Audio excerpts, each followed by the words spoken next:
বিসমিল্লাহির রহমানির রহিম। আসসালামু আলাইকুম। ডোনাল্ড ট্রাম্প দুনিয়ার সবচেয়ে বড় যুদ্ধ শুরু করে দিছে। না এটা ইয়েমেনের যুদ্ধ, না ইসরায়েলের যুদ্ধ।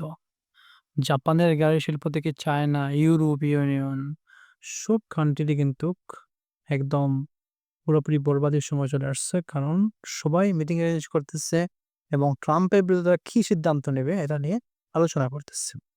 এই যুদ্ধের পর আর কোন যুদ্ধ এর চেয়ে বড় হয়েছিল কিনা ইকোনমিক ওয়ার সেটা আপনি ভুলে যাবেন। আমেরিকার যত কার ইম্পোর্ট করা হয় অন্যান্য দেশ থেকে তার পরিমাণ প্রায় ৯০ লাখ। মানে প্রতি বছর ৯০ লাখ গাড়ি আমেরিকা ইম্পোর্ট করে থাকে ভিন্ন দেশ থেকে। এইসব গাড়ির উপর ২৫% ট্যারিফ এড করতে যাচ্ছে ডোনাল্ড ট্রাম্প। যত গাড়ির যন্ত্রাংশ আমেরিকাতে যায় সেটার উপরও কিন্তু ২৫% ট্যারিফ এড হয়ে যাবে। ট্রাম্প সবচেয়ে বড় যুদ্ধ শুরু করে দিছে কার উপরে? চায়নার উপরে এবং জাপানের উপরে। কারণ সবচেয়ে গাড়ি কিন্তু এরাই রপ্তানি করে থাকে। চায়না ইলেকট্রিক গাড়ি আপনারা জানেন সারা বিশ্বতে ডমিনেট করতেছে এই মুহূর্তে। আমেরিকাতেও সেইম অবস্থা। এই ট্যারিফ এড করার ফলে কিন্তু ইউএসএ তে তার এক্সপোর্টটা কমে যাবে।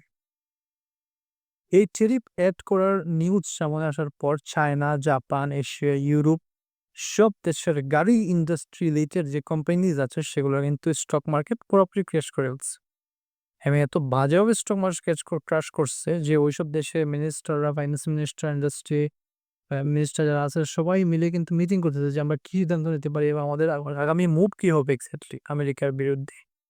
এবং ট্রাম্প বলতেছে যে তোমরা যত বড় কোম্পানি আছো গাড়ির সবাই আমেরিকা থেকে কি করতে হবে? প্লান্ট লাগাতে হবে, ফ্যাক্টরি ডেভেলপ করতে হবে।